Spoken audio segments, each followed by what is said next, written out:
Welcome, ladies and gentlemen, to a new episode of the X-Button, Season 3, Episode 28. I'm one of your hosts, Alejandro. With me is I Am Become Death, the destroyer of worlds himself. Barbie. Hey, everybody. How's it going? Yeah, it's that weekend, Paul. It is. I wish I could see either of them. I want to. I wish I had money. Yeah, I went yesterday to watch Mission Impossible Dead Reckoning Part 1. Pretty fun. I had not expected to be Ethan Hunt versus ChatGPT.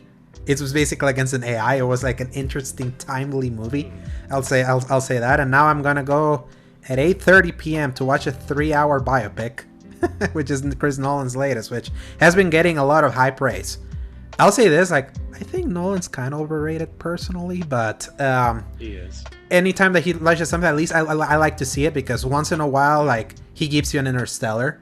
Then other times he gives you Dunkirk, and then he gives you smelling their own farts. Tenet.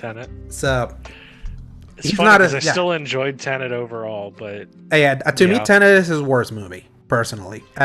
I feel peak Nolan was like his early, like Memento, The Prestige, even the Batman Begins and Dark Knight. I feel like those are like movies that I actually genuinely love, and then everything just becomes like.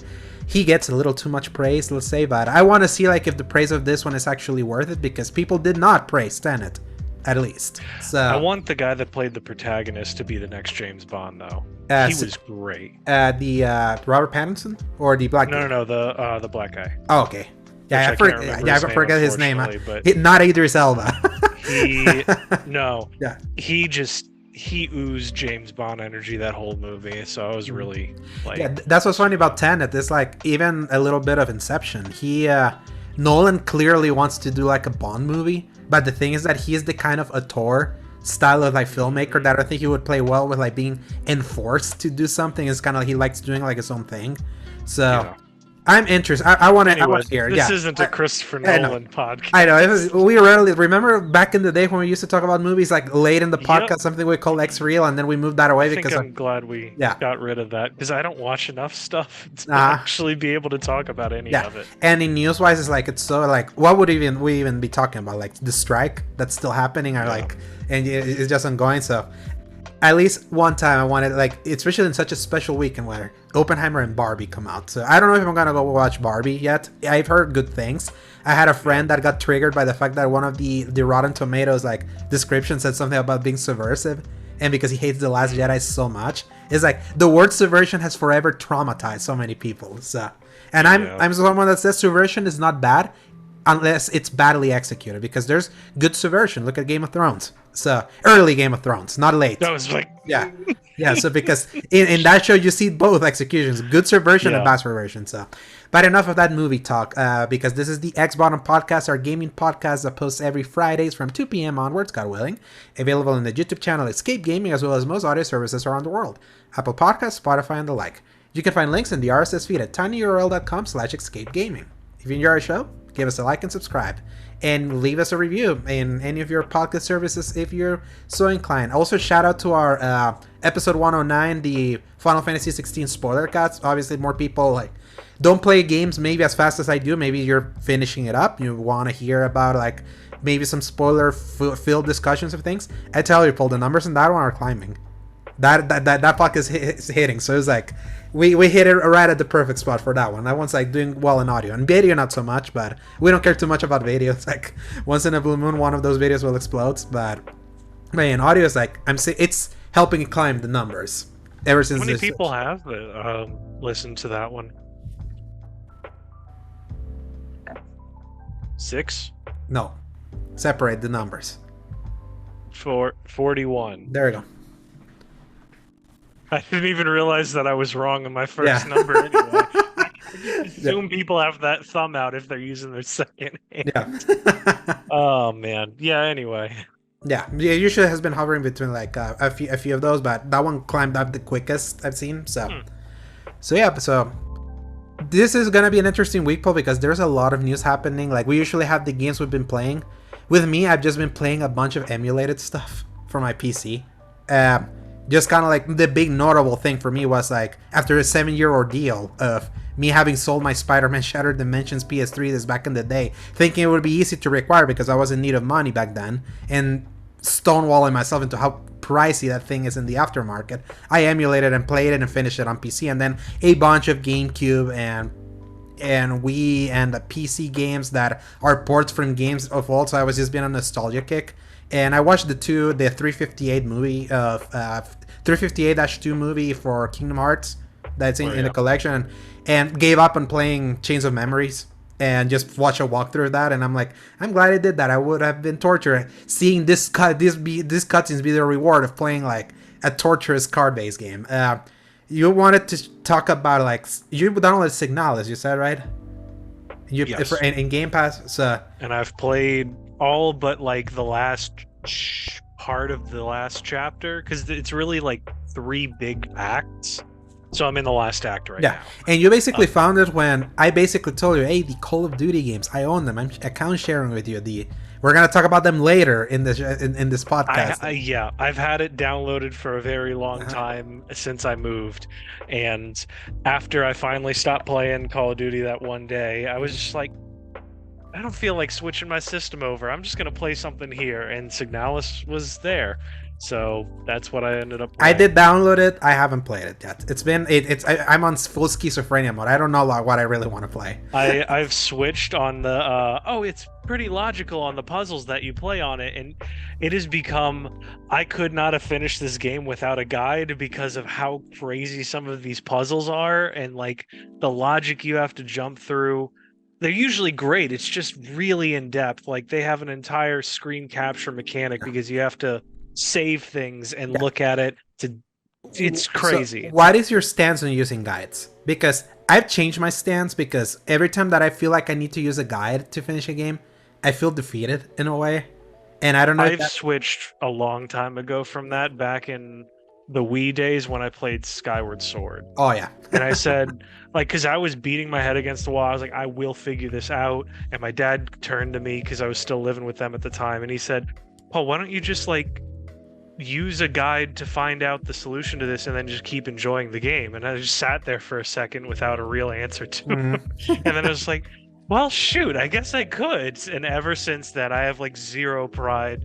If I can't solve something, usually within like the first 5 to 10 minutes, depending on my time available.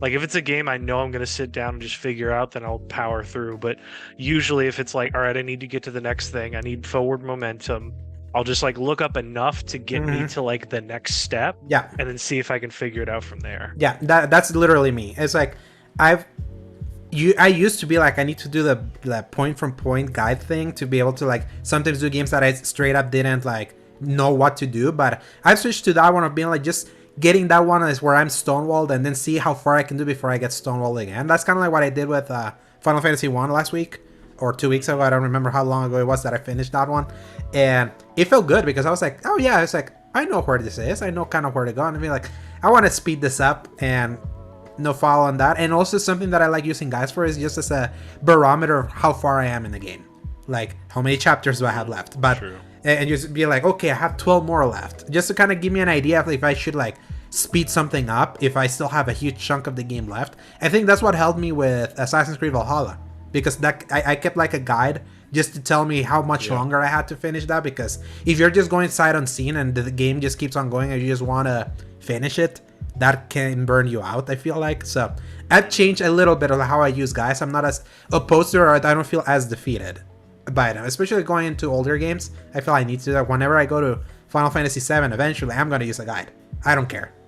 So don't try to play that game by itself. You will get so lost, especially once they finally release you. It's, for all old games, I think all bets are off, and you just do whatever you need to enjoy the story, have fun with it. And I'm gonna and quality of life. Yeah, and me, I'm gonna be doing this. I'm gonna play it on God mode whenever I play Final Fantasy 7. I'm gonna play with like the unlimited limit breaks and God mode. I just want to see the story. I just want to see the story. I don't want to be like stonewalling on turn-based combat and all that. Like that's gonna be fun. Are you planning on using like an emulator or just play the version? No, the version that's on PS4. If you click the right trigger, it enables God mode.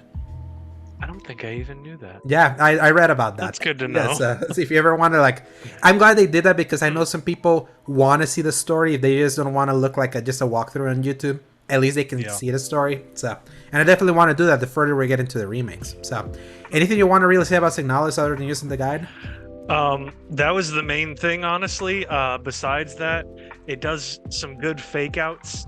It's got a lot more control energy, for whatever that means to you, than I thought it did, including all the ways it messes with you and messes with your head about things. But overall, I'm just having a blast because it really turned a corner. At first, I was like, I'm not so sure about this, the way it was ending, and then it's pulled itself out. And I'm hoping to finish it either tonight or tomorrow. But thank God for guides. Otherwise, I couldn't have figured out what was going on. Yeah. But that's it. Yeah, so nothing much to say about me. Like, hopefully I can say more next week. So, but this is a big week of news, Paul. Like, a lot. This is probably the biggest week of news that I probably had this year alone, because I don't think we've hitting 10. So, let's just dive in. Press X. Or some news.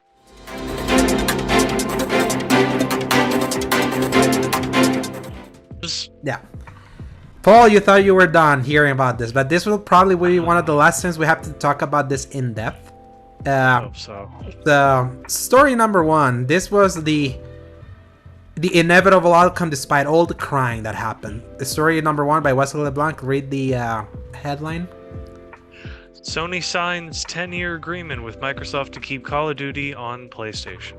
So, Sony has signed a binding agreement for that. Last week, the FTC lost this case against the Microsoft acquisition of Activision Blizzard and its subsequent appeal. The subsequent appeal was denied literally the day after, like, when we posted the show last week. So that's why I was telling you, like, if that got denied, it's over. So this effectively paves the way for Microsoft to complete its purchase of the Call of Duty maker, save for its ongoing wrinkle with the Competition and Markets Authority, CMA, the regulatory agency in the UK. Now Microsoft has announced that it and Sony have signed a binding agreement to keep Activision Blizzard's flagship franchise Call of Duty on the PlayStation platform for 10 years.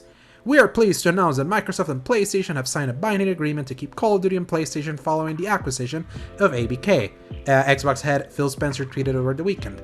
We look forward to a future where players globally have more choice to play their favorite games. Microsoft Vice Chair and President Brad Smith followed suit, saying, "From day one of this acquisition, we've been committed to addressing the concerns of regulators, platform and game developers, and consumers. Even after we cross the finish line for this deal's approval, we will remain focused on ensuring that Call of Duty remains available on more platforms and for more consumers than ever before."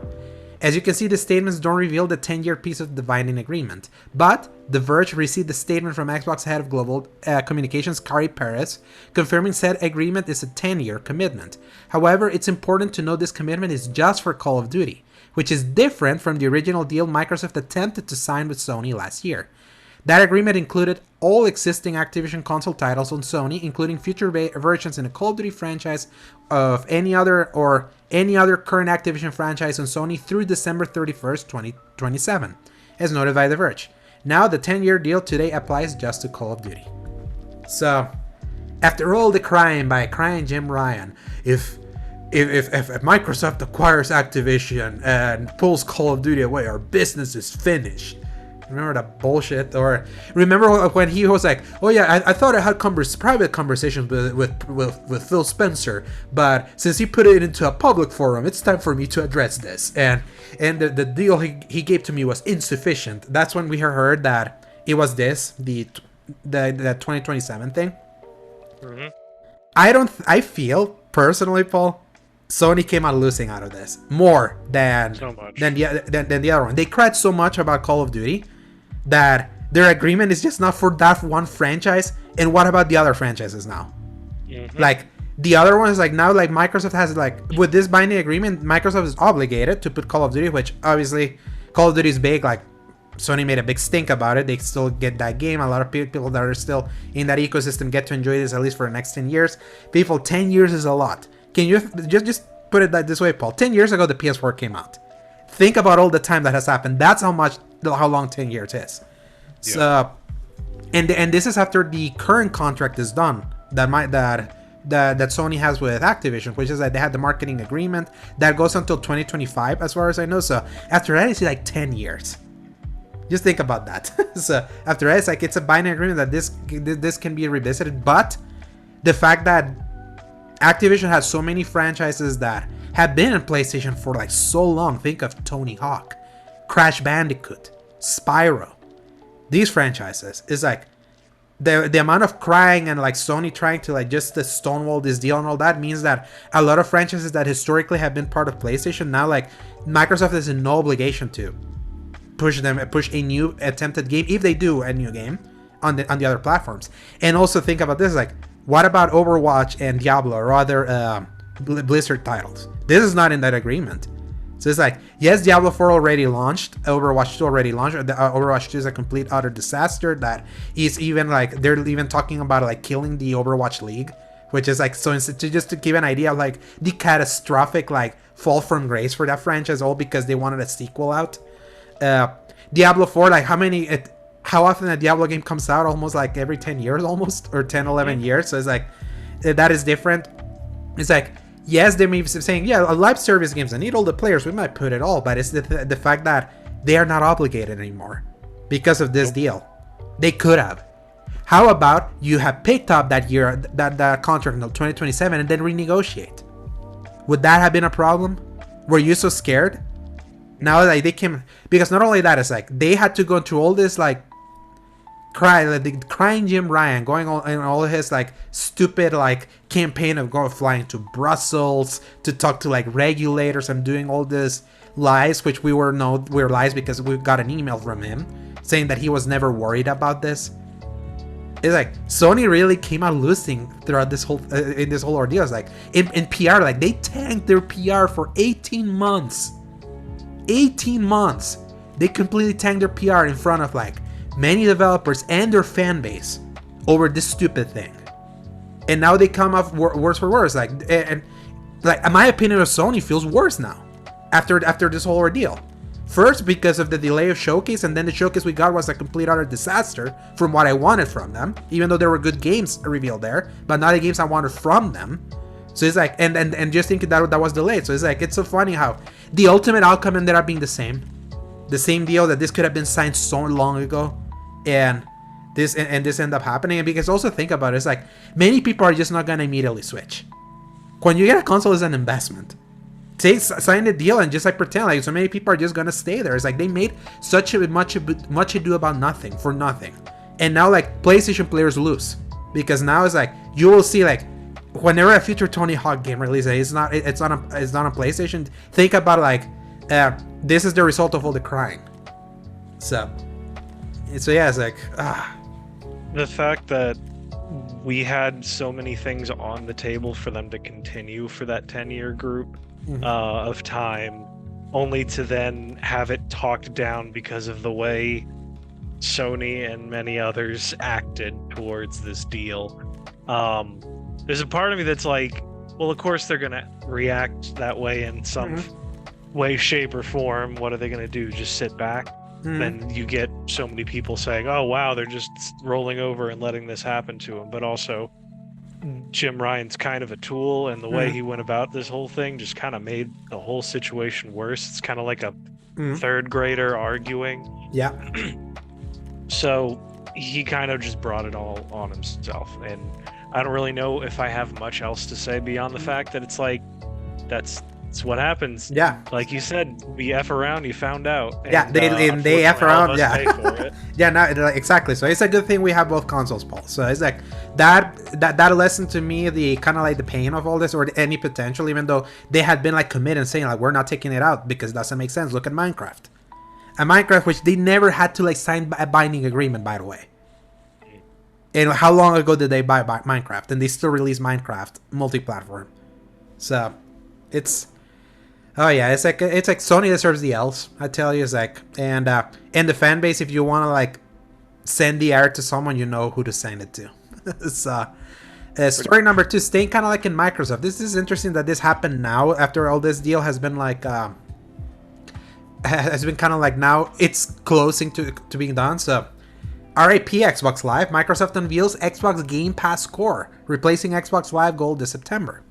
Xbox Live changed the industry more than 2 decades ago with its multiplayer network features, but the program's premier Xbox Live Gold has waned in popularity for the last few years, likely due to the lack of compelling free games to download. Now Xbox is ending Xbox Live Gold on September 14 and replacing it with Xbox Game Pass Core. This new subscription tier of Xbox Game Pass will cost $9.99 per month or $59.99 a year and serves as an evolution of Xbox Live Gold according to the company. So basically it's like rebranding. It's the exact same price as Gold. It's exactly the same. Yeah, so Game Pass Core will give players access to our advanced multiplayer network, a select collection of over 25 games to play with friends around the world, and exclusive member deals, an Xbox blog reads. Games with Gold, the feature of Xbox Live Gold that gives players free games to download each month, ends on September 1st.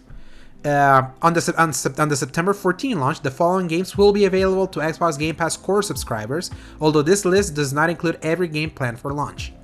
Among Us, Descenders, Dishonored 2, Doom Eternal, Fable Anniversary, Fallout 4, Fallout 76, Forza Horizon 4, Gears 5, Grounded, Halo 5 Guardians, Halo Wars 2, Hellblade: Senua's Sacrifice, Human Fall Flat, Inside, Ori and the Will of the Wisps, Psychonauts 2, State of Decay 2, and the Elder Scrolls Online Tamriel Unlimited. Xbox says do way worse than that. Yes, I will say. No, I tell you. So, Xbox says it will add new titles to the core catalog 2 to 3 times a year. If you're an Xbox Live Gold member today, on September 14, you will automatically transition into an Xbox Game Pass Core member with no change in pricing. You'll receive immediate access to the new core catalog as well. Any Xbox One game you redeem through Games with Gold will remain in your library if you're an Xbox Game Pass Core or Ultimate subscriber. Regardless of subscription status, you will retain your Xbox 360 games obtained through a Games with Gold. So, and this was a story by Wesley LeBlanc, I forgot to mention. That was from Game Informer. This list, Paul, reminds me a little bit of, remember what Sony did early this generation with the PS5? Remember the PlayStation Plus collection? On the base, this is basically that. And it's funny that Xbox is doing this now when Sony already like siphoned that out. Like they closed the PlayStation Plus collection earlier in May this year because they were like, now we have the old tiers. We have the extra, the premium. That's where you have to go. And then essentially it'll just be what it's always been. Just the 2 games at launch and all that. They better think of a way, I would say, or on the PlayStation side. You might as well bring that catalog back because this is at the price of the monthly PlayStation Plus Essential. The value is undeniable, and the games that they're giving here, obviously it's not a lot of the day one stuff, but just the fact that you can access like Elder Scrolls Online Tamriel Unlimited and all these expansions, just that alone, on top of like a Fallout 4, a Dishonored 2, this feels like a nice. If you play cheap, you still get a nice collection of games, a little taste. If you want more, you want the day one, go to Ultimate, which is $16.99. And this was also funny because this core is like separate to just core Game Pass. Normal Game Pass is going up $1, like $10.99, and that's like all the games that are day one, but you can't play online. That's what's so funny. Like if you just buy Game Pass, like just basic Game Pass, you get like the 200 plus 300 plus games. You get like but you can't play online. You would have to then subscribe to Core to get that. So, but at that point, if what you want is that, just go to Ultimate, which is $16.99 now, $17 going up now, which is like the first sign of inflation for that subscription. So, this is, and I was hearing a podcast recently about like how brilliant this is because they have reported Xbox Live Gold member numbers for a while, and those were separate from Game Pass numbers. Now they get to merge them in. Merge them in. Now it looks, and now they will look better because it's all Game Pass. so that was interesting for a company that loves to not say many numbers of how things are going. Like we haven't had an update on how Game Pass has been going, and we have heard that Game Pass growth has been stilted for a while. So this could like theoretically just at the cheaper. It's like even though Netflix recently just siphoned out the cheap mod. Did you read that news? That Netflix completely like cut the cheaper tier for Netflix. Oh no, I didn't. Yeah, they did for the US and the UK. They just cut them off. Netflix is doing some real shady stuff lately. Yeah, and not only that, it's like it shows you that subscriptions are like not the be all and all. Like people are like being stonewalled into like the sunken cost of doing subscriptions. So it's like eventually Microsoft may be there, but right now they have that cheap tier. Let's see how long they have this before they have to keep bumping the price up. This is a good value for people that never wanted to subscribe to Game Pass for XYZ reasons. They only had Xbox Live to play whatever 1-2 games they bought a year. This is a nice taste, I say.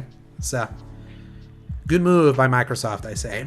Even though like our deal is we use Ultimate, so you might as well use Ultimate if you're perfectly honest. Like if what you want is like everything is like $17 a month, it's still nothing to sneeze at. So, and now the third story, Paul. This is nightmare because it's like we thought this was done, but unfortunately, it's gonna be delayed a little bit more. So, Microsoft and Activision is also a story by Wesley LeBlanc from Game Informer. Number 3, Microsoft and Activision Blizzard extend deadline to complete acquisition to.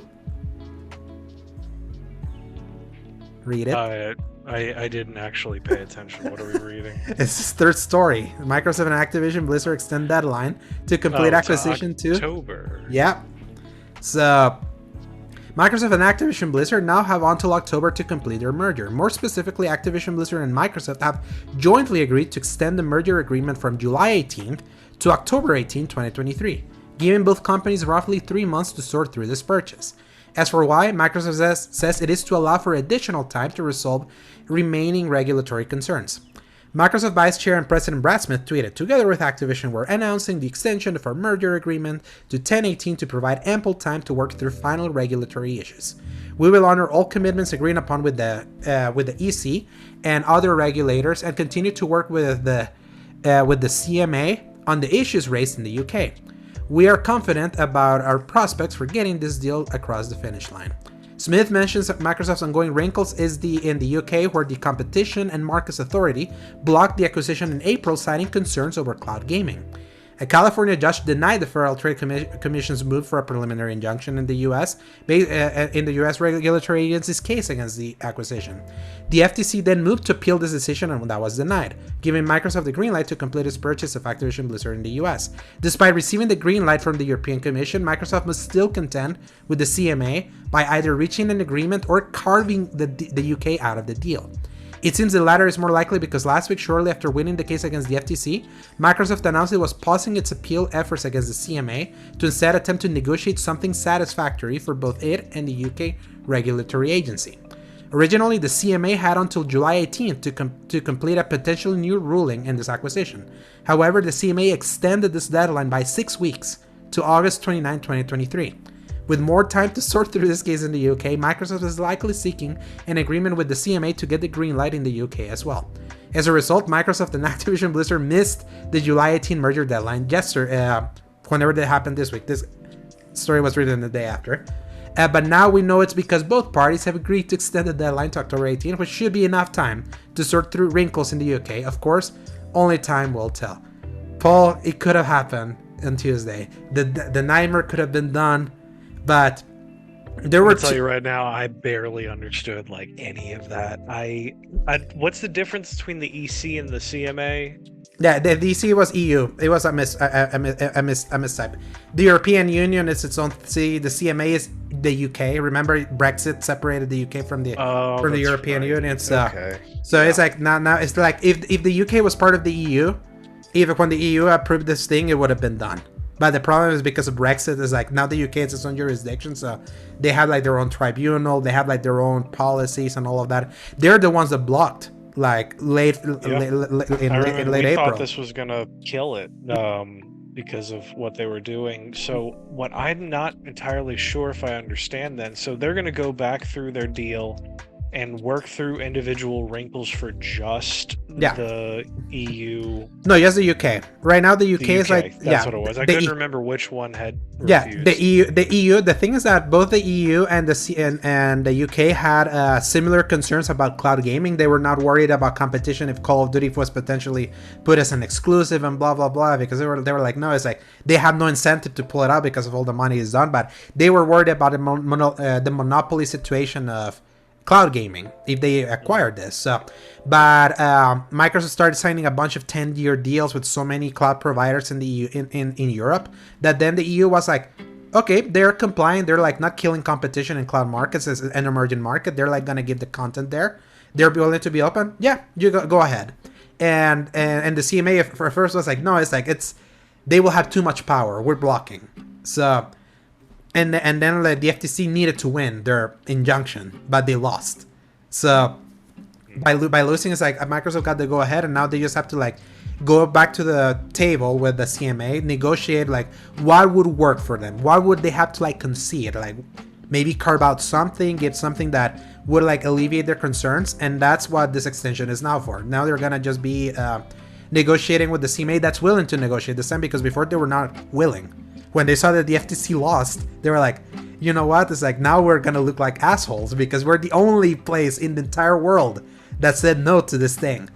And again, that's like the pressure, because like if more people had said the same thing as the CMA are blocking, they would have felt good about their decision to stonewall them. But because everyone else, like all around the world, was like, go ahead, Microsoft. Yeah, we approve. It's like, it doesn't look good for that country. So now they're negotiating. The thing is that how willing Microsoft is and Activision are to go through this is like, there were two options this Tuesday. If they didn't close, either they could renegotiate the price, which theoretically Activision could be like, you know what, we should be more expensive, we're gonna raise the price, or they could have walked away because they needed to get this done by Tuesday.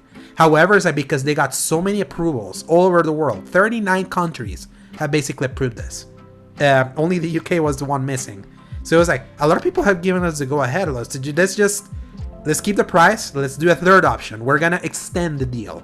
We're going to give us 3 more months to work out the final wrinkles with the CMA. And once that's done, we close. And then October 18 is as far as they're willing to go.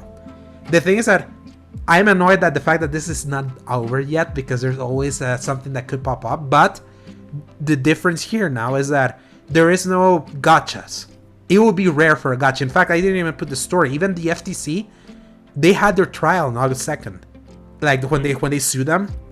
And why they asked for that injunction a couple weeks ago was they wanted to like stonewall that deal, because their trial period was after the theoretical date they were gonna close.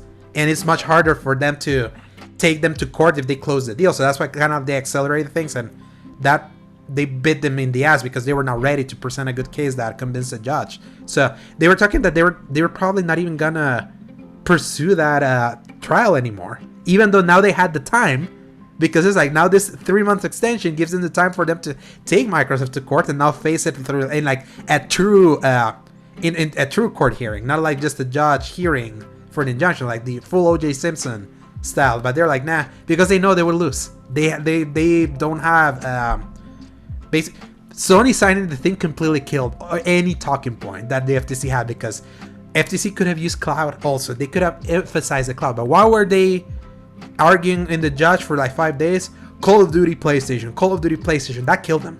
That completely killed any argument. So now we wait until October 18 for that to be done. But it's like, it's pretty much done. This is just by formality thing. I would be shocked. Like I tell you, I would be absolutely shocked if something came up. It's like they basically have everything now for this to just be in a rear view, like a long night after a bad taco. Is there anything that Microsoft can now do besides, obviously, I think we're probably going to actually talk about it later, but certain things to fix certain online elements of existing games? Yeah. But like, is there anything besides that they can do to benefit from this partnership, or do they need to like stop all that process until it's over? Yeah, just do whatever. Like they did that just for synergy. The thing we're gonna talk about it later, but like right now is like it's everything. It's like the deal is gonna happen. Is gonna go through. All the major hurdles are basically done. The two big ones were EU and the FTC. If the EU had blocked, this was over. Because it was like, it was going to be 2 out of 3. If they had blocked, it's over. But it was like 2 out of 3 approved, basically. So that's why it's like, now they just have to like formalize everything. Like carve out. It's like when Disney, for them to like, when they were acquiring Fox, for that to go through, they had to carve out Fox News and Fox Sports out of like the whole package. And once that was done, they were able to like close the deal. They're trying to see what are the demands of the UK, like in the cloud environment, because the UK was not concerned about Call of Duty, which was like always a big talking point that people thought was gonna be the thing that could stall it, but no, they found out that that was never a problem. So now we just wait. I find it so funny. The date for closing is 2 days before Spider-Man. That seems. That's very what a coincidental week for that to happen. I tell you, what a coincidence. At least Sony gets one big hurrah with their exclusive. Yeah. Out of all of that. Yeah, to kind of like try to like not to eliminate the noise a little bit, but I just found it funny. But here's the thing, the CMA said that they gave themselves until August 29th, so they could theoretically close earlier. Because that's the thing, like once, really? They gave themselves the 3 months just to kind of like be, you give yourself time just to be safe, because you never know if like you're gonna be traveling across the country, you're gonna get a flat tire, you're not gonna go. It's just, you give yourself the time just to kind of like, better be safe than sorry. But they could theoretically close even earlier than October 18th. For the sake of that fan base, for the sake of our sanity, for all of gaming sanity, this deal has to go through now, just for us to like move the frick on. Just see how many news popped up now as soon as this was almost to be done. See how much oxygen this was absorbing. And now we had so much to talk about even after this. I can't wait for this to just be done. And this 1 year and a half nightmare to be done. Oh man, I'm so tired of it. I'm just so tired. On to the next. Yeah. But staying a little bit like within the same party. Story number 4 now moving over to VGC, a story by Tom Ivan. Activision says development of Call of Duty 2023 is, quote, proceeding well. Activision Blizzard provided a brief update on this year's flagship Call of Duty game in its second quarter earnings announcement on Wednesday. Activision's teams are hard at work on major new installments in the franchise later for the fourth quarter, the publisher said. Development of this year's full annual premium release on PC and console is proceeding well. Call of Duty Warzone Mobile, an ambitious internally developed mobile game tightly integrated with the PC and console experience, continues to progress through regional testing. Call of Duty 2023 is reportedly a continuation of last year's Modern Warfare 2, with development being led by Sledgehammer Games. Activision seemingly confirmed this earlier this week when it said that Modern Warfare 2 operators, weapons, and bundles will carry forward into this year's entry. Maps and modes from Modern Warfare 2 will also be carried over to the new title, it has been claimed. Activision said on Tuesday that the first details about the reveal event for this year's game will arrive in its announcement of Season 5 for Modern Warfare 2 and Warzone 2, which is expected to launch in early August. Call of Duty approaches its 20-year anniversary in October with around 90 million monthly players, with over half of all engagement on the mobile platform, the publisher said in its earnings results on Wednesday. Activision also claimed that lifetime worldwide consumer spending on Call of Duty Mobile since its October 2019 launch topped $3 billion during the second quarter. Microsoft and Activision Blizzard announced today that that same day they announced to extend the merger agreement, which we already talked about. So, Modern Warfare 3, the worst kept secret now, especially because apparently, I didn't put this in the news, they DMCA'd some leaked things from like some football players that got to look at the game. Kind of like it always happens, they show the game to some sports players. So they DMCA'd, and the DMCA list had Modern Warfare 3. It is insane to me that a year after Modern Warfare 2, Modern Warfare 3 is gonna happen now.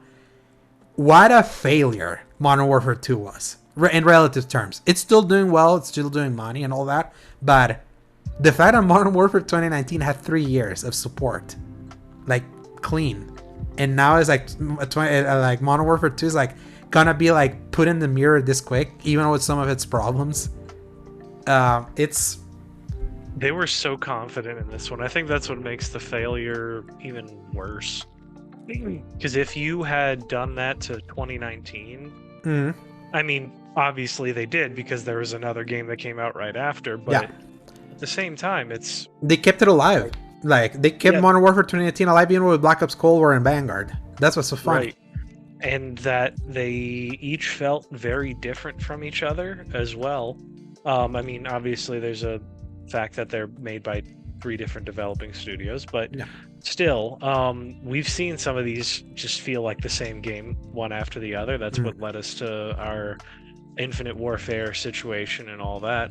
But anyway, I just can't believe that they were like, yeah, we're gonna continue Modern Warfare 2 with all this DLC. We're not gonna even release a game. That's how confident we are in it. Yeah. And then everyone said, all right, we're just gonna go play other games. And they went, wait, guys, hold on.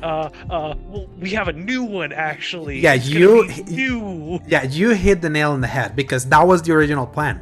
Because Call of Duty development had become a dumpster fire. It's like releasing games looking like they do, and like what the kind of features they do and all that year on year with like continuous expectations and all that. It's just not feasible. It's just not a. It's the reason why these games started coming out half baked, with like modes to be added after, like over time, or with more bugs and all that. Like that's why Vanguard in particular was like the worst one out of the modern ones since like the reboot in 2019, because it was like that game was so on fire because it was done so quick, because the 2021 was supposed to be Sledgehammer, and then Treyarch got pulled to try to do something because that was on fire. They tried to like put out something in 2021, and then Modern Warfare 2 technically was relatively smooth sailing in the development department. It was like you didn't hear much trouble with that. It's just that the decisions they made on that game with Warzone, DMC, mechanics, and feel and all that is like alienated so many people that even though Call of Duty still sells a lot because of name brand recognition alone, is like the conversation around Modern Warfare 2 died so catastrophically quick, like in a way that I didn't remember that happened to 2019. And many people are being like, yeah, we're gonna go play something else. That any plan of being like, no, we're like doubling down on this one, so this can be one that just like the 2019 one. I said we're gonna put our money and our might and money into this one, and everyone's like, nah, we're peace out. That's why this was supposed to be an expansion year. They made it a full game. They made it a $70 full-on game, made by the people that delivered the dumpster fire from 2021. So I can't wait to see how it looks, what it does. I wonder if it's actually going to continue the story for Modern Warfare 2 on the campaign side. I still stand with Modern Warfare 2's campaign was a huge disappointment. Huge disappointment. Multiplayer was good at first, and then I just like walked away from that. So will it still do horrible gameplay sequences? Remember that car jumping extended thing that should have been Uncharted 4 but worse?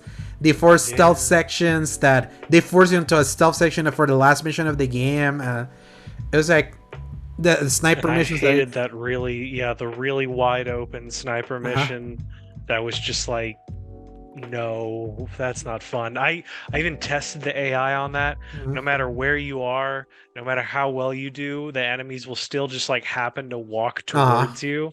And I tested it, and I was like, this freaking pisses me off so much. Yeah.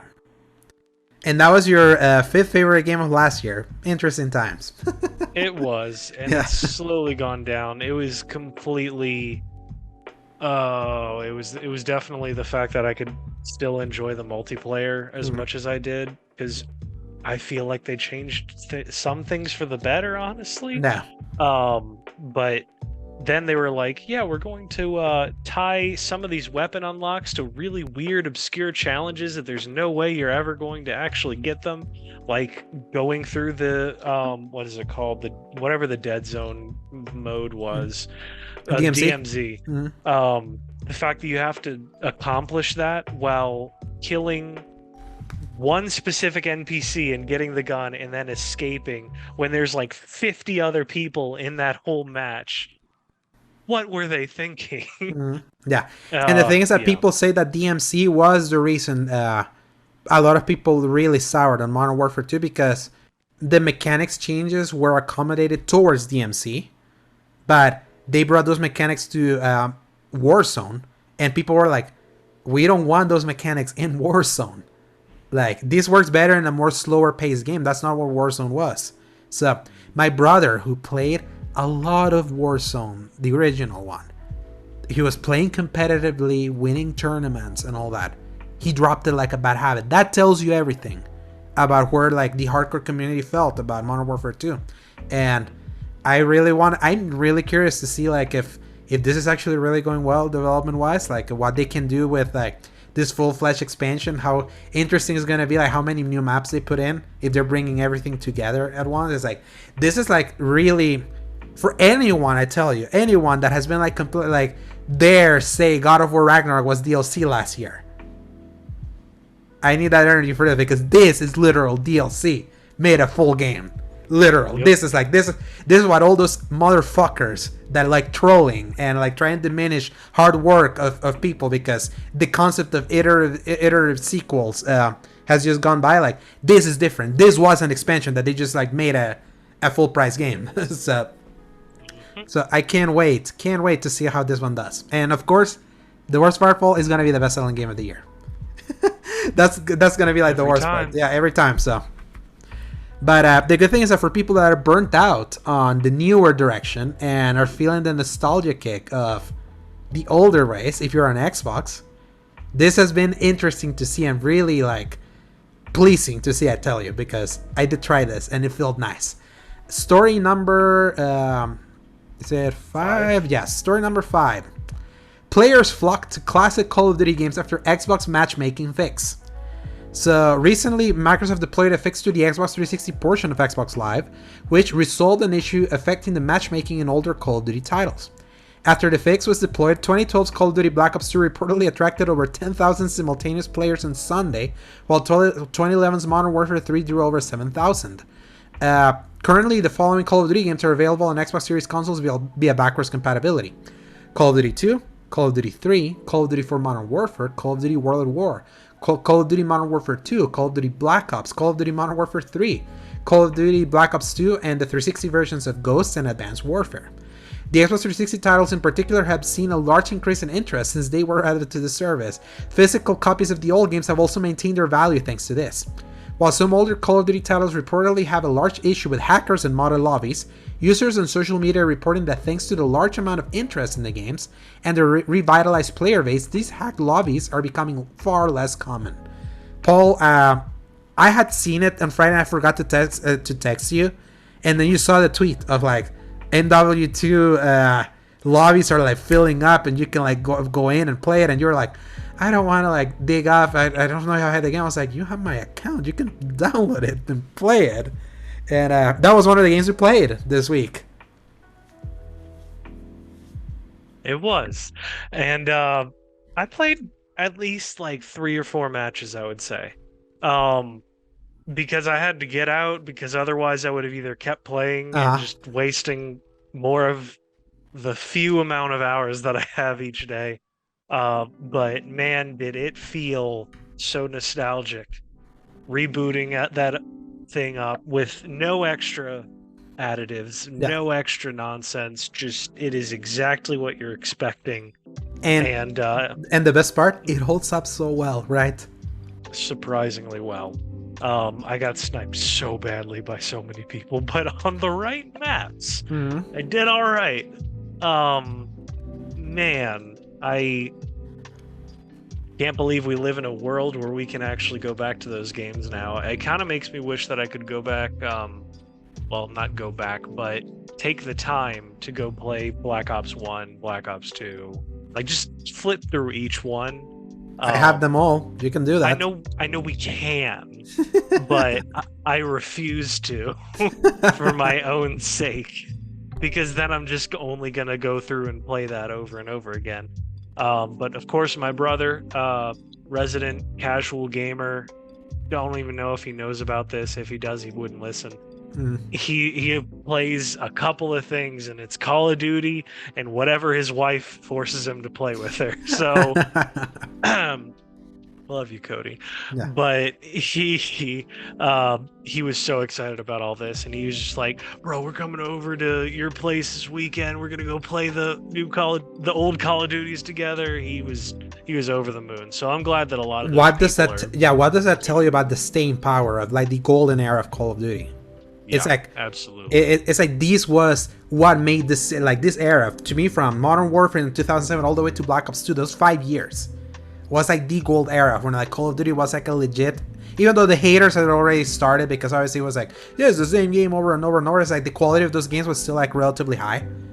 And Modern Warfare and Modern Warfare 2 were like the zenith of like console shooter multiplayer around the time. It's like, never forget, people, like event that was the launch of Modern Warfare 2 in 2009. It was like just the zeitgeist of that game launching, and like how it consumed and made so many people like go into online multiplayer, even more than Halo around that time. It's like, it's so cool that now, like in the year 2023, a lot of these games finally work again, because before I was like so heartbroken. I was like, man, people really stopped playing this, and people no longer like this, huh? Because you couldn't matchmake online, and it was so heartbreaking, because I was like, man, these had really good multiplayer. I much prefer them over the Sweatfest of the later ones.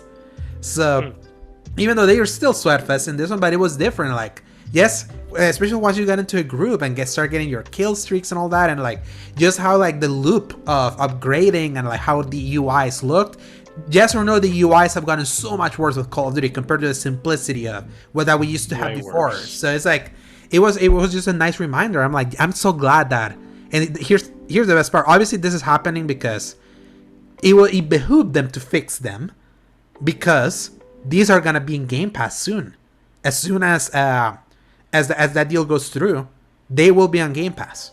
New ones for day one, that's gonna be much later because of deal. They have to wait for the Sony deal, the original Sony deal to expire, to finally start doing day one on Game Pass. I'm really curious to see how that affects the sales of the series going day one on Game Pass. If they're able to like make up how much it costs by subsidizing on a subscription.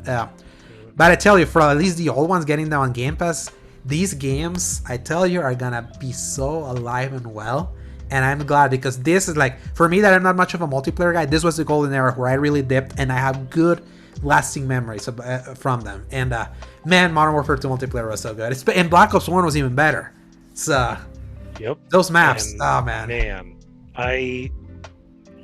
it was some good stuff. It's making me like kind of want to go play that instead of finishing Signalis, but I really want to finish Signalis. Yeah, finish that, and then let's do like a party. I would like to like just chill. Then we'll see how that plays out. But yeah, but I'm just glad they work, and I'm glad if this is a good thing out of this deal. I'm glad that the company that actually put effort into backwards compatibility 8 years ago, back in 2015, gets to reap the benefits, like long-term benefits for this. Because I tell you, like, that's what makes Xbox special more than the other two consoles, is the fact that it feels like a historical trove of games. That you can play many games just as you remember. It's like, that's worth praising, even though Microsoft has sucked ass with new games. So, but hopefully one day they're just this close. They're this close of finally getting into a groove of releasing good games to complement all this. Think about that. I think I forgot what it feels like to just go back to a game with no additions or improvements, because we have so many, like the remasters and remakes now, for better or worse, will add so many extra things that it doesn't feel like the game that you actually used to play. And sometimes it makes them worse. Sometimes it makes them worse. Looking at you, Devil May Cry HD Collection. Yeah. Because what did they make? What did they ruin, by the way, on that one? I don't have that reference. They changed some of the it's basically the same issue that you used to have with the pixel art stuff, but it's like they smoothed out and like added resolution to a lot of like the colors and things, but it like made everything super smooth looking. So like there's no texture. The sword just looks bland, like you just painted on something. There was like the swimming level of Devil May Cry 1 is like nearly unplayable. There's a couple of things, but those are the two that I remember off the top of my head. Oh man. Because I have that collection, and I only played a little bit of the first Devil May Cry, so I had no reference to that. So yeah, it's funny. It's kind of funny to hear that. But yeah, it's like fans of old Call of Duty, the time when Call of Duty was legitimately great. If you're on Xbox, you can totally go back now. Good luck, hopefully not running into cheat lobbies. So you're gonna see your character ragdoll all the way out of the map.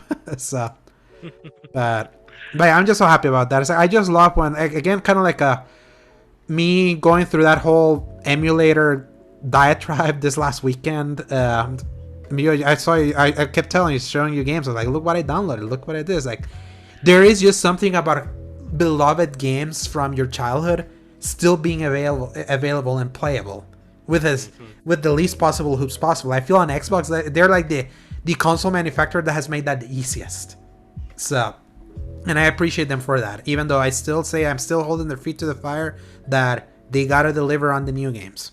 It's like, they gotta eliminate that monkey spot. You do everything right except to deliver the new games that are worth spending time. But hey, maybe Starfield will finally be that first domino, the first true domino. Because if we have many other dominoes, no, this is the year, and then a big drought or bad game. So I really want that for Xbox. I want them to do well. So story number 6. So this was of interest for you, Paul. Ubisoft discusses Star Wars Outlaws planet-sizes Han Solo influence. In an interview with the latest issue of Edge via Games Radar, Star Wars Outlaws creative director Julian Garrity has discussed the size of the in-game planets and how the title's protagonist was influenced by Han Solo. Story by Jordan Midler. It's a crude analogy, but the size of one planet might be about equivalent to 2 of the zones in Assassin's Creed Odyssey, Garrity said. It could be 2 to 3 zones, but it's not, the sort of epic, the whole of England recreated approach, he clarified, adding that the planets and all those will be manageable in size for both player and developers at Ubisoft Massive. Garrity also reportedly said all planets and locations are being handcrafted, meaning we aren't procedurally generating an entire planet.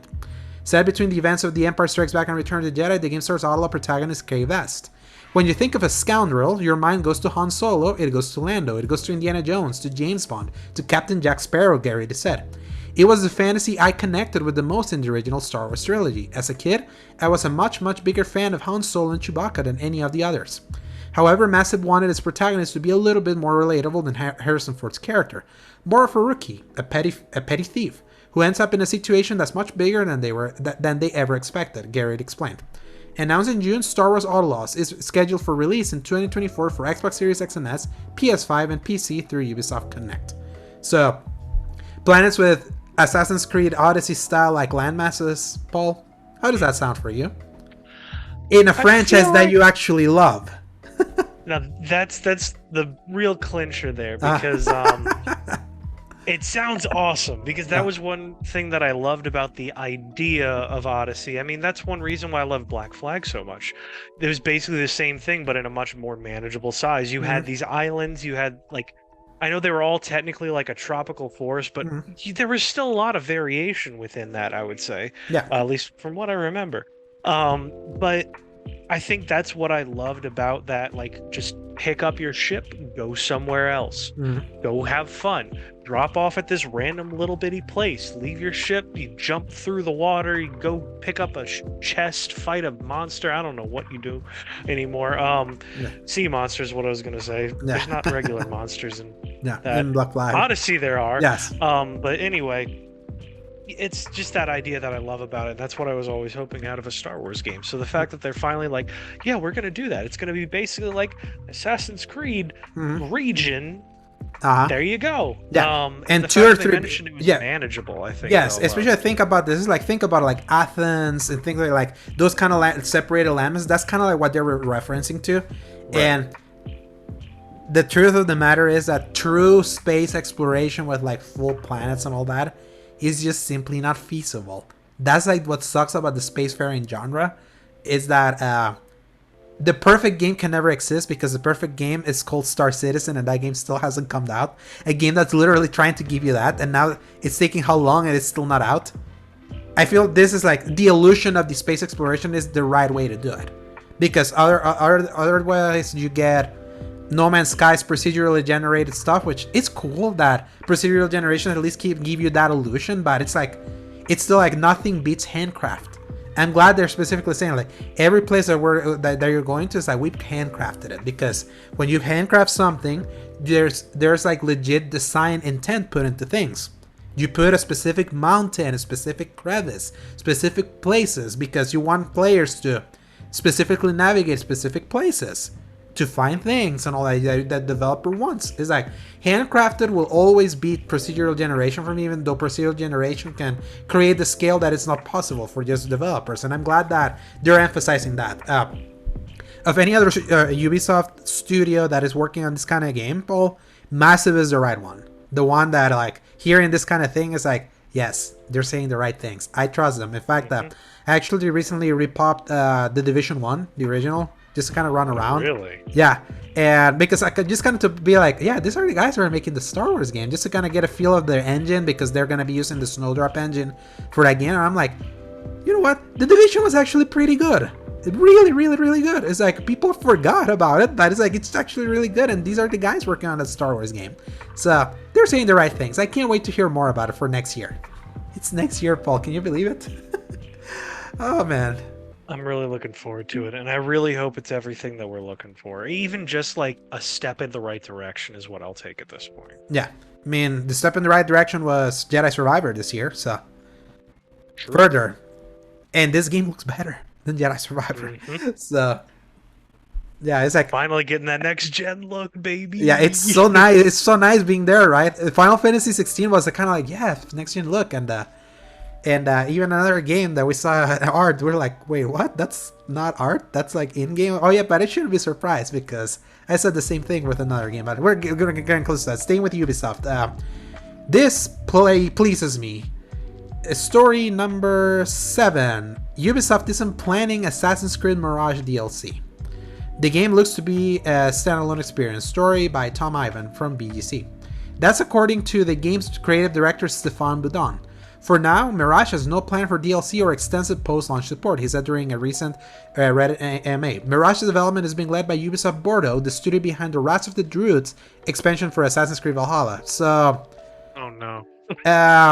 To be fair, Paul, when I look back at it, Wrath of the Druids was actually the best of the 3 expansions that they released. Oh no, was it really? Yes, so... I didn't get far enough into... any of them to actually know. That was the only one I tried, and that's what killed me in my interest, so that's kind of unfortunate. Yeah, but it's later. It's like the later stuff for that expansion is actually really great. Siege of Paris has the good assassination missions that are kind of close to Unity, but then the rest of that expansion was like so mediocre, and then the Dawn of Ragnarok was meh. So Wrath of the Druids is actually a good one. Build is a lot better to the original Assassin's Creed. Gameplay is focused on parkour, stealth, and assassinations, marking a return to the action-adventure style of games released prior to the more expensive RPG-style series entries Origins, Odyssey, and Valhalla. Ubisoft showed off 8 minutes of Assassin's Creed Mirage gameplay last month. The game is scheduled to release on October 12, 2023 for PC, PlayStation, and Xbox consoles. Ubisoft revealed the future roadmap for the Assassin's Creed franchise last September. It said the next 2 flagship games after Mirage, codenamed Red and Hex, would be released as part of the new Infinity Franchise Hub, the live service initiative announced in 2021. We talked about Red last week, which is the one scheduled for 2024. I'm glad to think that Mirage is this one like alone, standalone thing, that it's not going to be further expanded. It's cheaper than a normal game. And everything that I've been seeing, the parries that you can like insta-kill enemies after you do a successful parry, and I'm like, they're able to translate old school Assassin's Creed into the new mechanics. Like combat, it still feels like it's going to be in the R1, R2 thing. Just the fact that it's going to be manageable, that makes me so excited. And again, like, I just hope that it's good, that it sells well, so that then after Red, after the Japanese one that's going to be action RPG, they can see numbers and be like, you know what, people are speaking with their wallet. They want us to go back to the old stuff. So yeah, that's what I'm really hoping for. Yeah, this is like exactly the right stuff that people pay with their or speak with their wallets, and then they change the main series up a little bit. Yeah. So, and I think Assassin's Creed needs to like reel things down a little bit after Valhalla. They absolutely need to. That's why they waited a long time to go back to that series after almost 3 years. So we referenced it a little earlier, Paul, but it's story number 8. Insomniac has offered a new look at Spider-Man 2's Venom. The studio will reveal new details about the game during a Comic-Con panel this week. Story by Tom Ivan. By the way, like that panel's actually happening right now, and Yuri Lowenthal was dressed as emo Bully Maguire, and he did the dance, which I'm hoping someone recorded it like they usually do in Comic-Con and posted it on YouTube. I need to see that in my life. I really hope so. Yeah. I don't know if you've checked it though, but the actual trailer that they showed is now live for the internet to see. Is it now? I shared it on our chat, and Sebastian immediately said with almost the exact same caption in our other chat. Oh, okay. So you can go take a look at that. I let it play silently while we were chatting about something else just to see what was going on. Okay, I'm looking at it right now. These are just kind of like with subtitles and all that. This looks good. It definitely does. There's a lot of cool stuff. They're showing some. By the way, the remodeled Peter Parker that we got from looks so much better now in base PS5. I agree. I still kind of miss the old Peter. He really grew on me as like a believable, older, more experienced Spider-Man. But I'm just gonna roll with it. I feel like replaying it from the start with the new Spider-Man's face kind of changed my opinion on it. There's a January 6th dude looking in the trailer. Yeah, I just got there. I'm gonna try to overlay the trailer as we're gonna talk in post. Cool. Mary Jane looks. I tell you, she looks pretty now. Mary Jane looks way better than the way that they modeled her previously. There was something going on with like the way her cheeks were that just wasn't doing it for me. Miles's hair, I'm not so like it. I thought it looked kind of cool. There's some of it that's like I think I just need to get used to it. It's like a very Aqualad. Yeah, Aqualad. Definitely I get that Aqualad look. Peter's new hair looks kind of neat. And then, are you about to finish it off? Yeah, it's like I just saw him and Norman. He was like him and Norman. Okay, yeah. So there's a little bit left of that for you, but. Yeah, overall, I mean, the fact that we were shared what looked like concept art, and then we found out that was an in-game screenshot of the trailer. I just literally saw it. Yeah, crazy. I believe it now. I was really skeptical on it for the longest time, but I forgot how good photo modes can be now, even though I use them all the time. No, yeah, this is gonna be a good one for photo mode, like especially if you're like in the middle of combat. Do you see that they also announced PS5 console for and the way it looks. Oh yeah, it's I'm telling you, it's good. Man, if that controller is sold separately, oh man, I'm gonna be so irresponsible. I don't think it will. You know, that's not what they're gonna do. Yeah, and might be able to pick it up separately one day. Yeah, the Star Wars controller. Remember that one for the Star Wars Battlefront controller? Yep. They did They just sell that separately. Oh my god, they're doing the PlayStation covers. Insert Spider-Man meme. They got him. I might. Because you can do separate covers. So like, you don't remember the 360 covers? Oh. By the way, I do. Yeah, this is the perfect timing because me going back to because we didn't talk about the games that we've been playing because we had so much news to talk about, but we're like kind of ahead of schedule. Shattered Dimensions helped break my Marvel burnout a little bit, and kind of helped compartmentalize. But my actual burnout is MCU stuff. The MCU right now is so bad. Currently, like, read what people are saying about Secret Invasion. It's like it's really bad. I've it's like been hearing a lot of it. Yeah, but everything that I see, it makes less sense. Yeah, it's so boring. It's like a lot of like the MCU really like. Bob Iger, which right now is like on fire because of apparently he did say some weird things about the writer's strike and like in secret that were reported about like probably making people become homeless to try to bring them back to the table or something like that. They're attributing that to him because one actor specifically mentioned a CEO that made $27 million a year, and that was him. So he had mentioned that he's planning to scaling the way back with MCU stuff, like scaling way back. Because them releasing so much content and the VFX houses being so overworked, that's why like the MCU looks like shit. This in recent times, like everything looks so unfinished, and that's the thing. Like everyone's trying to use the VFX houses. Like look at the Flash. By the way, the Flash movie is now available for digital. You can see wonderful clips. In context clips of how bad the effects of that movie are for a movie that costs $200 million and change. Oh man, yeah, it's like, yeah, superhero stuff in movies and TV right now is like in a rough spot because of overflowing the zone, and again, like not many artists, VFX artists, being able to do that. So that's just making everything worse. So that was contributing to my like burnout on that. But finishing Shattered Dimensions, playing a bunch of Spider-Man, I actually restarted playing Spider-Man 2018 because I was playing I tried playing The Amazing Spider-Man, the 2012 one, a game I liked when I remember renting it. I have that game on PC. That game's broken on PC. Can't save. Like, you can't save that game. So, like, the only way to save is to quit. And I'm not gonna leave a computer on with that game, like, because I have other stuff to do. So it's like, and that game's hard to find on the aftermarket. You have it, but it's not backwards compatible. Like, if I had a 360, I would go raid your house and take it from you, but I don't have a 360. But imagine if they make it backwards compatible and they do the disc thing that allegedly they were trying to patent for the Xbox Series S. Maybe they could have enabled backwards compatibility for that one. Yeah, so much. Yeah, that Amazing Spider-Man game was good. I was like, man, I kind of want to go through the Venox game, so I played Amazing Spider-Man 2, the PS4 one. That game is bad.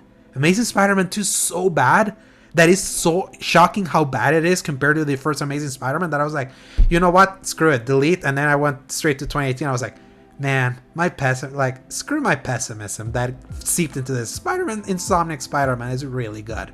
Obviously, I stopped playing because I reached the MJ stealth section, the first one at the museum, that you had to look at the statue. It really doesn't last very long. But it's just a momentum killer. After that game is like has some really nice momentum. That I was like, okay, I need some time. I need to like recalibrate all this. But yeah, it's like that game's so good. So it like my being able to compartmentalize the things I hate Marvel from, which is Disney's MCU stuff, from the thing that I really like, which is the game side. I'm like, you know what? I think I could start getting excited, and that coincided with us seeing Venom, which was part of like that story, the story that I just mentioned, and now that trailer, which that screenshot is from that trailer at the end of that trailer. Yep. That I saw, I was like, man, it's like now we are in next gen, Paul. Like finally, it's been 3 years. This is what I've always been saying. We need current gen only games that are just for these machines. Yep. Because we need to see the power of these machines be like full display. Spider-Man looks like that game. Now it looks like that. Looking at the trailer, I feel more excitement even just without audio than the demo they showed me 2 months ago at that showcase. And I feel now realizing why I was that didn't really register for me. I came to that showcase to see new stuff. I didn't want to see more stuff that I was already technically looking forward to before. So that didn't help in that context. Now seeing this by itself, I'm like, yes. Okay, I tell the people, go watch that trailer. Now, like, that's all we have to say about that story. Now that the Comic-Con panel is done, PS5, there's a PS5 themed Spider-Man that you bastards are gonna buy. I tell you, because it actually looks really nice. With like its dark and red color, and don't even buy the console, just buy the plates. You can buy the plates by themselves. So yeah, it's like.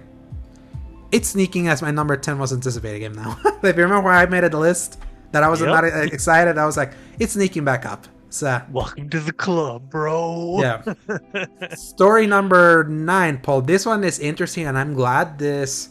I tell you, the EU really, what they're doing for consumers, I tell you, is like they're like them regulating a couple stuff. Like it's gonna happen. Like look what's gonna happen with iPhones. No more. You'll be able to charge iPhones with USB-C cables, people. This finally happened thanks to the EU, and now they're like coming in clutch for handheld gaming. Story number 9 by Chris Scully. New video game handhelds may need to have a replaceable battery from 2027. And newly passed EU regulation means new devices must give access to the battery. As reported by Overkill, the EU has posted a document explaining new regulations set to begin in 2027, which will require all devices to allow easy access to their battery. This new regulation will likely only affect new products, meaning if new hardware such as the Switch successor is released before 2027, Nintendo won't be obliged to scrap it and release a new version with a replaceable battery once the regulation comes into effect. However, it does suggest that any new handheld consoles, be that Switch 2 revisions or new Steam Deck or ROG Ally successors, will have to make it possible for users to remove and replace the battery. Despite the length of the legislation document, it could be open to interpretation given that it can't possibly list every type of device that should be covered by the regulation. However, an EU source reportedly confirmed to Overkill that the batteries of gaming handhelds are covered by the Batteries and Waste Batteries regulation. According to the Council of the EU, the new legislation strengthens sustainability rules for batteries and waste batteries and will regulate the entire life cycle of batteries, from production to reuse and recycling, and ensure that they are safe, sustainable, and competitive. I had 2 Vitas die on me over leakish, exploding batteries. It's not possible to be able to change those batteries before that happens and completely ruins your machine. Even though this is 4 years for it to happen, I'm glad this is happening because this is going to help future-proof so many devices from here on out, because universal batteries are a thing. When people see the batteries are of a certain thing, they want to change it. Now they'll be able to. It's like, it's not gonna. You know what? So many companies don't let you change the batteries, Paul, because they will want you to buy another device. Oh yeah. So it's like the EU. This is just a really good thing. Yeah, the EU coming in clutch. It's like I tell you, maybe eventually this could happen so that the DualSense controller will be able to remove batteries, because these things can definitely. How are you gonna fix batteries if eventually they die? It's the one thing the Xbox controller I do like about it, because you can buy recharging batteries, either the pack that they sell you or legit rechargeable batteries, the ones that you can just swap them out. As if you have any issues with them, you just switch it out. But if you have a problem with your PlayStation 4 or 5 controller, you're kind of out of luck unless you know how to rip that thing apart. And it's almost now impossible. And finding the specific battery for that, because now if they're able to that, they will have to use more like available batteries for that are actually be able to be bought in the marketplace. I feel this is gonna be doing that. For my buddy Sebastian, that's so all in on handhelds. I'm glad that this is gonna happen, because he plays a lot for this. So yeah, I'm glad for handheld gamers, especially now that we're getting like legit handhelds. Like that ROG Ally, I tell you, Paul, it's like, if it wasn't so expensive, that's a portable Xbox, a literal portable Xbox with full access to Game Pass. Just imagine that. So I'm glad it exists, at least, and I'm glad that we have. I hope that battery legislation extends to as much as we possibly can get, because I'll take the phone situation, I'll take the gaming situation, the controller situation, the laptops, because some of those nowadays, it's like eventually they die. Teeth. I had one of my laptop's batteries expand so bad. It was a Mac, actually, that I couldn't use my trackpad on because it had expanded so much, right? Because it expanded so much, it was like ruining stuff inside the internals. I had to like order up one of those places that's like, yeah, we'll take your computer apart for $50 and we'll fix it. It's like, thank God you can, because I sure can't. So I'm just glad that stuff like that is about to exist. You know? Again, the EU, that's what's so funny. Only the EU ruling this means that universally these devices have to comply. That's what's so cool about this. The EU alone is what's gonna give us USB-C enabled iPhones. That's what's crazy, because otherwise the other ones wouldn't want it, because it's not. It doesn't behoove them, because if something gets ruined, you just buy another device from them. So screw them. Thank you, EU, for this one. So, final story, Paul. So, story by Tom Ivan, also from BGC. Resident Evil 4 hits 5 million sales faster than any series entry since 2009. The last title to reach the milestone more quickly was Resident Evil 5. Released on March 24th for PS4, PS5, Xbox Series X, and S, and PC, the latest series entry has reached the sales milestone relatively quickly. In comparison, the last mainline series entry, 2021's Resident Evil Village, took almost 6 months to ship 5 million copies. So, again, a reminder: this game came out in March, Paul, in the middle of your move, and fastest selling since Resident Evil 5. 5 was a very fast seller. Like on the eve of like 4 being so popular, so of course the next one was gonna sell strong regardless of quality, and obviously 5 was a worse game than 4, even though it's really fun. I really like 5.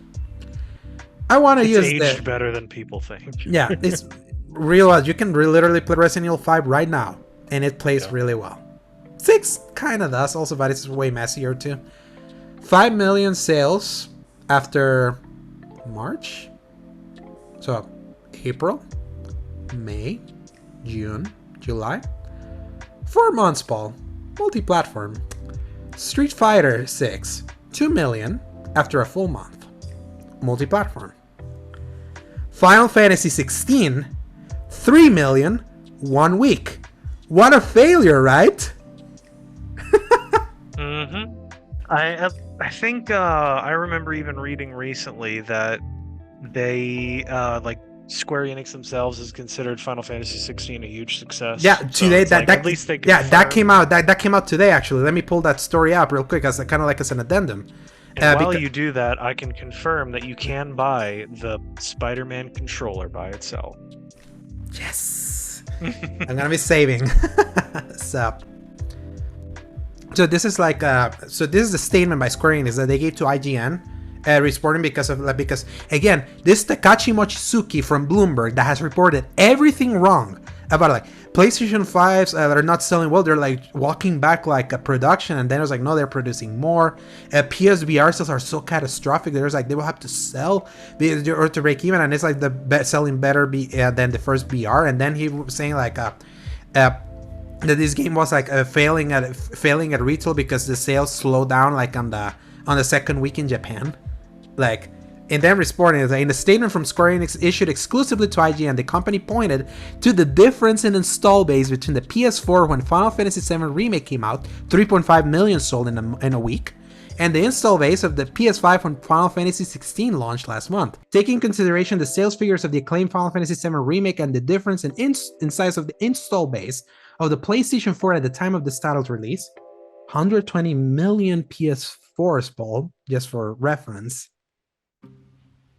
3.5 million copies sold. So we can see that the attach rate of Final Fantasy XVI is considerably high given the PS5 install base, 38 million PS5s. Square Enix considers the initial sales results of Final Fantasy XVI to be extremely strong and will continue to carry out a wide range of initiatives to encourage even more people to play the game. So if you see online anyone dare try to like still say that Final Fantasy XVI selling 3 million copies in a week is a failure. By the way, do you know that Uncharted 4 had 40 million PS4s in the open, and in its first week sold 2.7 million copies, and that was considered a worthy success, worth pointing out that week? What does that tell you? Final Fantasy 16, successful game. Not a Call of Duty success, but not everything can be. Really happy and nothing glad that should be, really. And nothing should be, exactly. So, and everyone trying to do the bad faith arguments comparing it to the multi-platform release of Final Fantasy 15 multi-platform.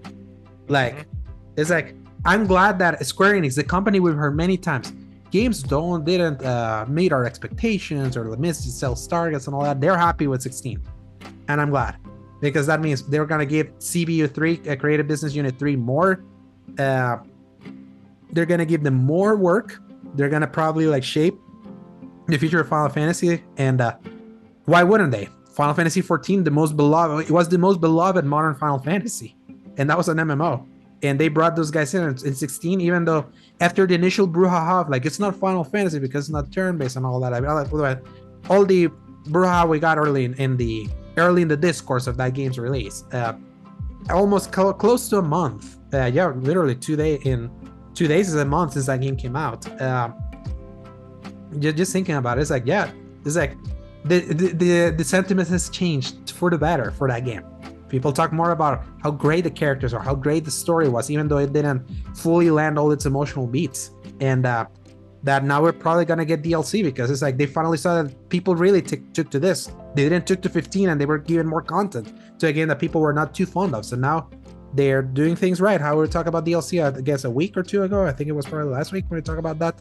So again, it was just kind of like underlined, like, just think about 5 million for Resident Evil 4, and that's considered a success, but it took 4 months. Again, it's just all relative. So it's so funny how we're getting all of this and just seeing like who are the ones to really clown on for being stupid with their arguments. So yeah, also, so again, bring it back to Resident Evil. Congrats to Resident Evil. I'm glad to see that Capcom is still getting praise for your remakes.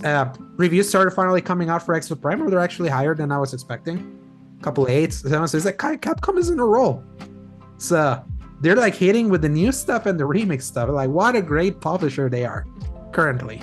So yeah, because they took their licks for a really long time to finally get where they're standing on the pedestal now. Yeah, and I'm glad that people are rewarded. And I won't let people forget Marvel vs. Capcom Infinite either. No.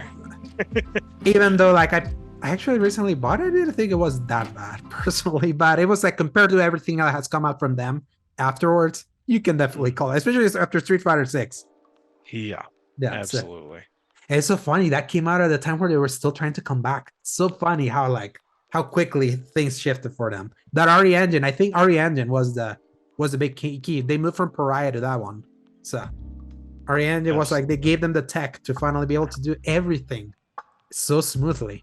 How is that game possible? Like, how is that engine possible with all that? The same engine that gives us first-person Resident Evil, third-person Resident Evil, also gave us Monster Hunter World and Rise and Devil May Cry. They basically made a proprietary Unreal Engine, it seems, because it can do just about anything except make realistic faces look good. Heyo. Yeah, more recently. That's happening more recently, but it's like if you play on PC, it's like that's scaling well. That's like more the console's problem is more that engine. But again, it's and also Street Fighter 6, same engine. That's what's so crazy. That whoever engineered that thing for them is like kudos. They deserve all the races in the world, because if without that engine, we don't get the output that we've gotten from them, because it's helped them streamline their development pipeline on an engine that's easy for them to develop for, to give us all of this, because so many companies like refuse to streamline their development pipeline, and that's why sometimes we get delayed games or not everything that we would like from them. So yes, like Capcom, congrats, and I'm glad that Resident Evil 4 people like really still take to their remakes and they give that game the respect it deserves. It's still to me one of my favorites of this year. It is, again, it's just the year it has. It's like it's top 5 for me still. So, and we still have the rest of this year. But Paul, read me now the releases for July 23rd to July 29th. At least we have a few more this time. Yeah, a couple of interesting ones. So, yeah, Mr. Run and Jump.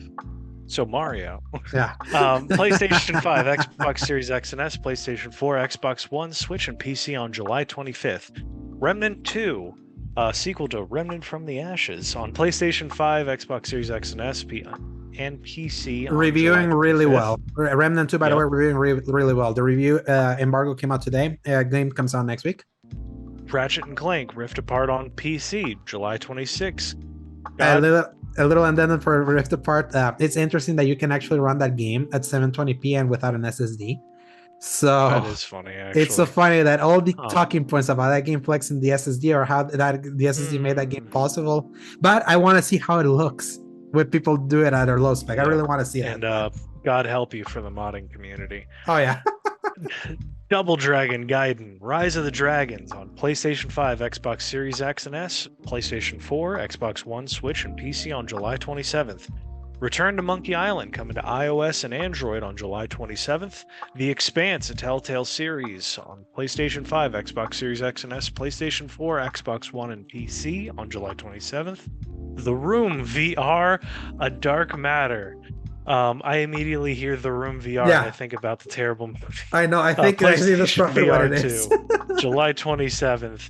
Gosh, I kind of hope so, and I also kind of hope not. And lastly, Disney Illusion Island on Switch on July 28th, and that is the Rayman looking. Yeah, that's the one that I was like, from this list, the ones that are like interest me are that one, The Expanse. I want to hear about it, and Remnant 2 because I've heard really great things from. We got a guy, Elu, from my friend Patrick, who goes by Elu Spooks, and over at Season Gaming, he reviewed Remnant 2.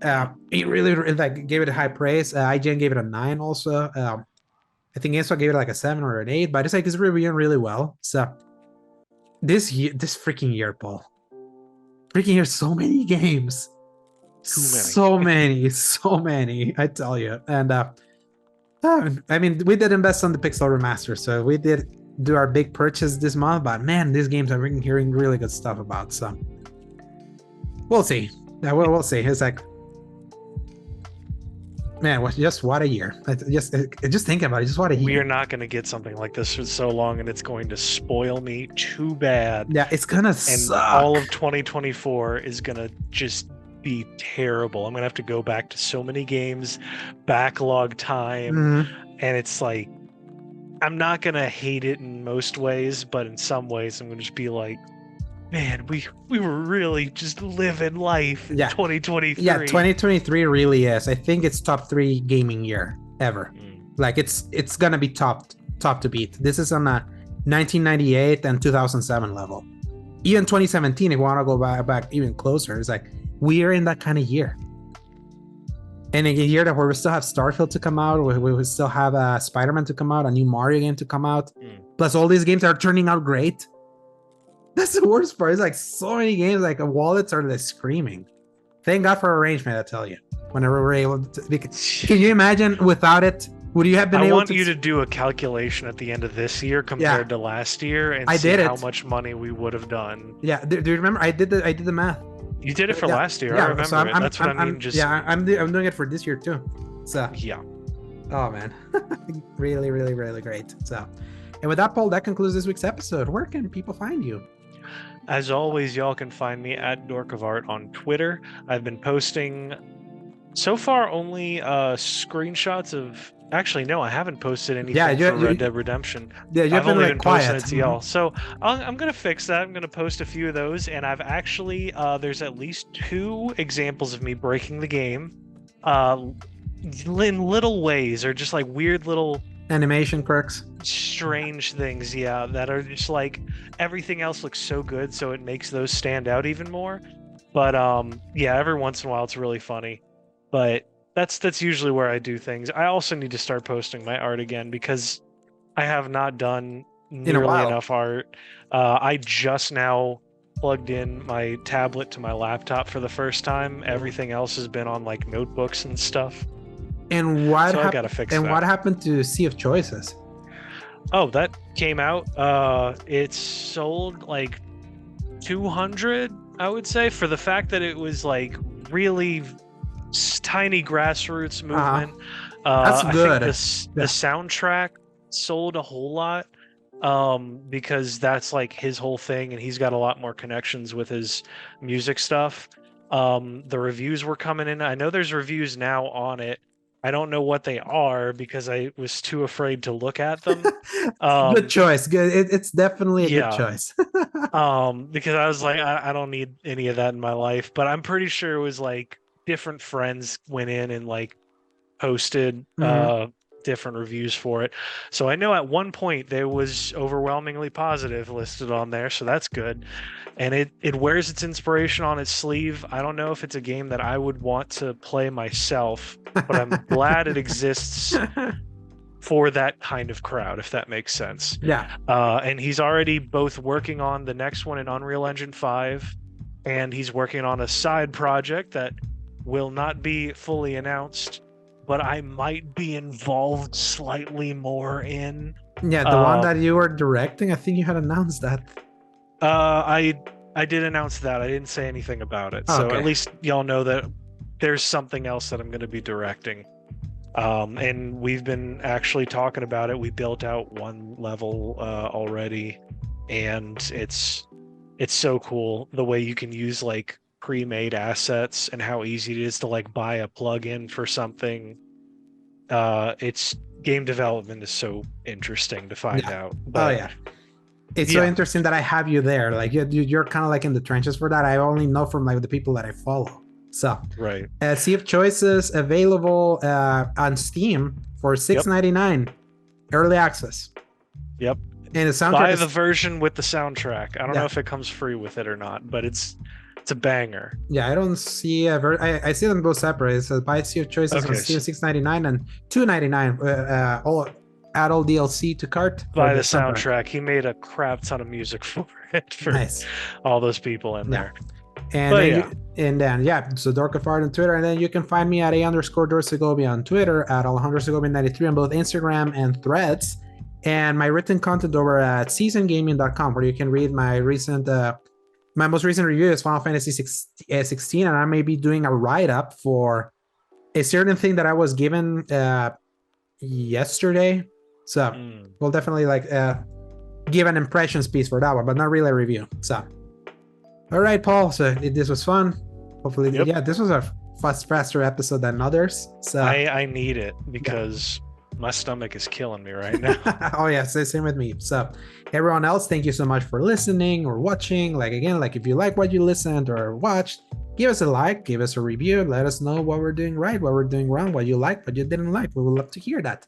And until next week, Paul, enjoy the rest of this weekend. I'm gonna go get my face deleted by a nuclear bomb soon, and then everyone else just play some games. Enjoy the rest of July, which is fast ending. Can you believe that? Oh man, yeah. Never. August will be here soon. I'll be 30 soon. I can't believe it. But until then, play games, stay healthy, enjoy the sun, touch some grass, and Press X to play. Good night, everybody. Adios.